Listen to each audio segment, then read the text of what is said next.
कहता है कि आसमां में सुराख नहीं हो सकता, एक पत्थर तो तबीयत से उछालो यारो।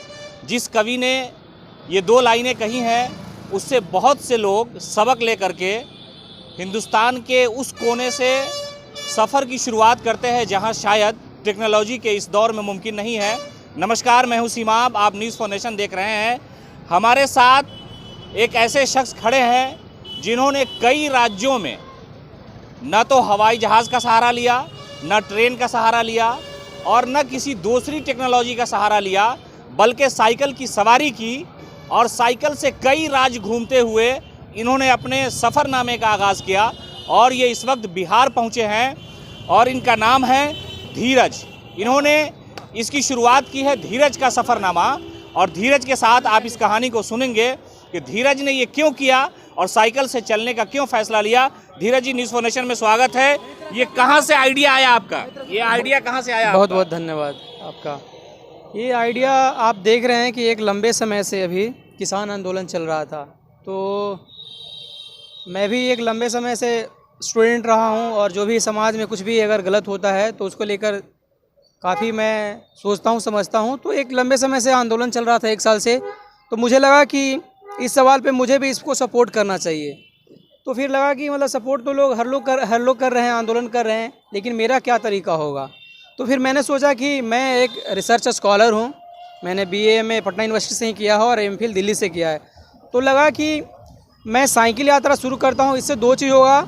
एक तो किसान आंदोलन का एक प्रचार होगा और दूसरा मैं खुद समझने के लिए निकलूँगा साइकिल से कि अलग अलग राज्यों में, अलग अलग ज़िलों में किसान का क्या हालत है, जिस तरह से वो मेहनत कर रहे हैं उनका।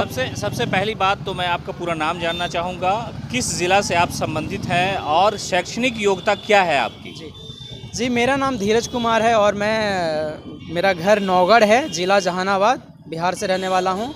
और मैं 12 SS कॉलेज जहानाबाद से किया हूँ और BN कॉलेज से इकोनॉमिक्स में BA किया और MA डिपार्टमेंट से दरभंगा से MA किया और उसके बाद मास्टर ऑफ फिलॉसफी मैंने अम्बेडकर यूनिवर्सिटी दिल्ली से किया है। और उसके बाद कुछ पेपर मैंने साइप्रस का भी मैंने विजिट किया है, कनाडा, अमेरिका में मैंने पेपर प्रेजेंट किया है और पब्लिकेशन भी ये रहा है। तो ये मेरा शैक्षणिक योग्यता है। तो मतलब इतनी सारी एजुकेशन के बाद आपने रोज़गार की तलाश में अपनी मेहनत सर्फ नहीं की, खर्च नहीं की, ये इस साइकिल की शुरुआत क्यों कर दी आपने? क्या दिल में है और क्या टारगेट है आपका? देखिए, ये है कि आज के डेट में लोग डेटा पे इकट्ठा नहीं करते, कहीं भी ऐसे जाते हैं और कुछ देख लिए और उसी पर रिपोर्ट तैयार कर देते हैं या अपना लिख देते हैं। लेकिन चीज़ें तो आप ग्राउंड पे जाएंगे, आप फील्ड में जाएंगे, तभी पता चल पाएगा कि आखिर सोसाइटी में क्या हो रहा है। हम जब तक जाएंगे नहीं, लोगों से मिलेंगे नहीं, बातचीत नहीं करेंगे कि वो किस तरह से रह रहे हैं, जीवन यापन कर रहे हैं, तब तक हमें पता नहीं चलेगा। तो इसलिए मैंने ये सोचा कि मैं लोगों के बीच में जाऊँगा और उनके पास रहूँगा, खाऊँगा, पीऊँगा और उनसे बातचीत करूँगा, तभी पता चल पाएगा। और इस सफ़र की शुरुआत सबसे पहले किस राज्य से आपने की और कितने राज्यों में अभी तक आप जा चुके हैं और क्या क्या चैलेंजेस आपके सामने आया, ये बताइए हमें। जी, मैं ये यात्रा पठानकोट से शुरू किया हूँ, लेकिन मेरी ये यात्रा शुरू करने का मकसद कश्मीर से था, लेकिन वहाँ पे बहुत ज़्यादा बर्फ़बारी हो रही थी, तो इसलिए मैंने पठानकोट से शुरू किया और पंजाब, हिमाचल, उत्तराखंड, दिल्ली, हरियाणा, यूपी होते हुए बिहार आया हूँ और अभी पूर्वोत्तर के राज्य में जाऊँगा, आसाम, मिजोरम, त्रिपुरा, नागालैंड, मणिपुर, ऐसे दार्जिलिंग होते हुए। और उसके बाद फिर साउथ में जाऊँगा और उसके बाद साउथ में जाने के बाद कन्याकुमारी से फिर केरला, महाराष्ट्र, ऐसे मध्य प्रदेश होते हुए राजस्थान, गुजरात होते हुए फिर कश्मीर में मैं समापन करूंगा। तो मेरी ये यात्रा पूरी सारी स्टेट, मतलब भारत की जितनी सारी स्टेट हैं, सारी स्टेट में होते हुए। अभी तक कितना किलोमीटर तक आपने साइकिल चलाया है? ये मेरी यात्रा यहाँ पे पहुँचते के साथ 3200 प्लस हो गया किलोमीटर। जी। तो तरीका क्या होता है? आप जाते हैं तो खाते क्या हैं, रहते कहाँ हैं, कौन लोग आपकी मदद करता है, कोई आपको वित्तीय सहायता मिलती है कहीं से?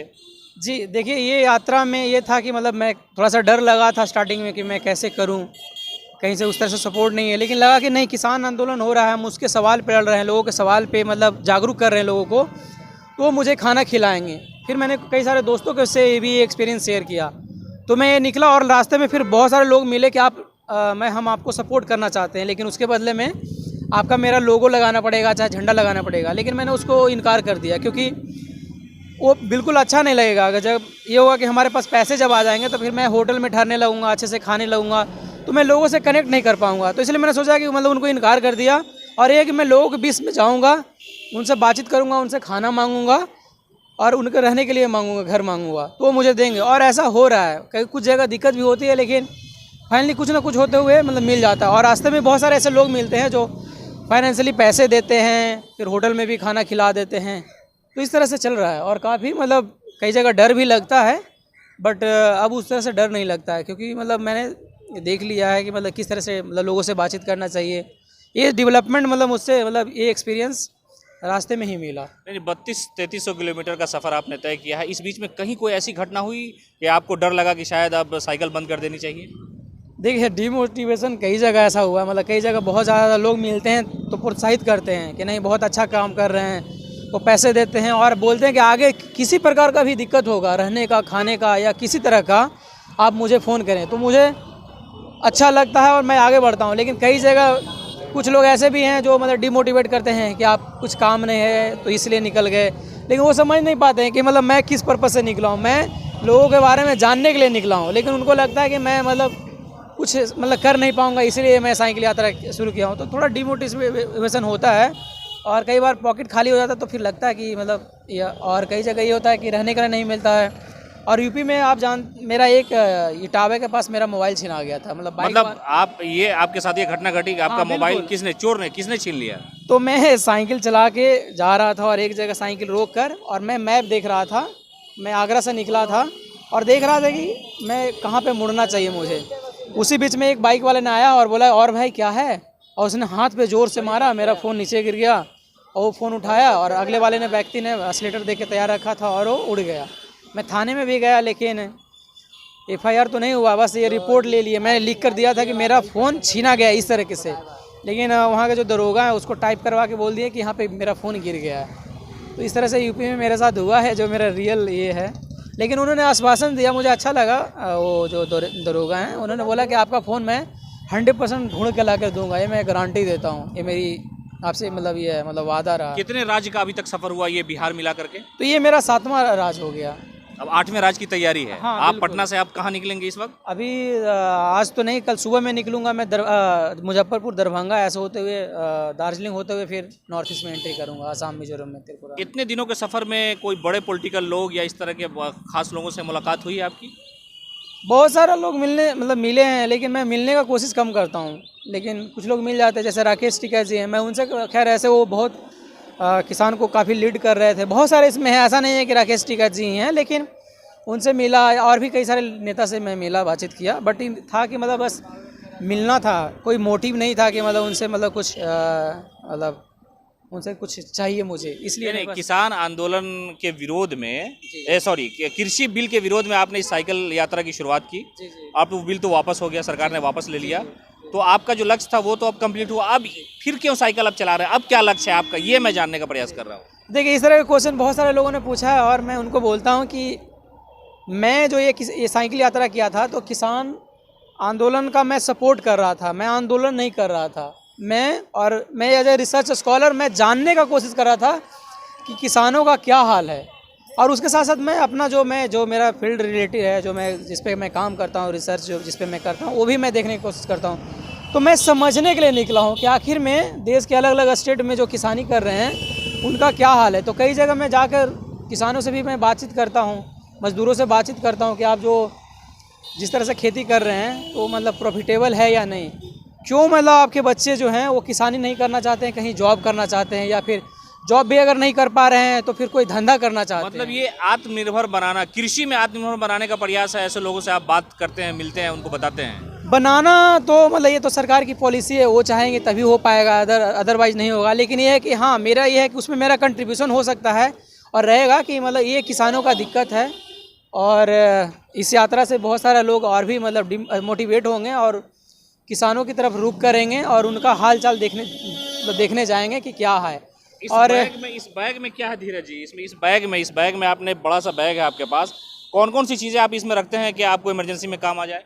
तो देखिए, ये है ना कि जैसे हमारा जो देश है बहुत विभिन्नताओं का देश है, अलग अलग लैंग्वेज है, कल्चर है, सब चीज़ें। तो इसमें मेरा टेंट है कि सपोज़ कि अगर कहीं घर नहीं मिल पाता है मुझे तो मैं टेंट लगा सकूं।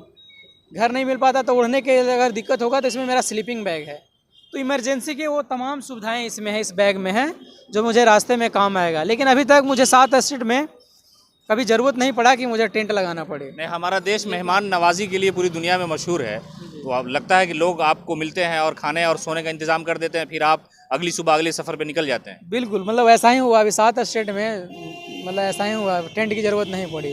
तो काफ़ी मतलब अच्छा लगा। मतलब कई बार डर लगा और मिलने में मुश्किल हुआ, एक जगह से दूसरी जगह जाना पड़ा, लेकिन फाइनली मिल गया। तो ये बहुत बड़ी बात है और मैं भी खुश होता हूँ। चलिए, तो ये कहानी थी धीरज की, धीरज का सफ़रनामा। आज ये पटना पहुँचे हैं और फिर यहाँ से मुजफ्फरपुर के रास्ते हुए किसी दूसरे राज्य में ये जाएंगे। इनका ये मानना और ये कहना है कि हम आम लोगों से मिलना चाहते हैं, उनका जो कल्चर है, उनका जो लक्ष्य है, उसके बारे में हम उनसे बात करना चाहते हैं और यही हमें अच्छा लगता है। इसलिए मैंने साइकिल की सवारी शुरू की है। 7 राज्यों का सफ़र पूरा हुआ है और 8वें सफ़र के लिए न्यूज़4नेशन की शुभकामनाएं आपके साथ। नमस्कार।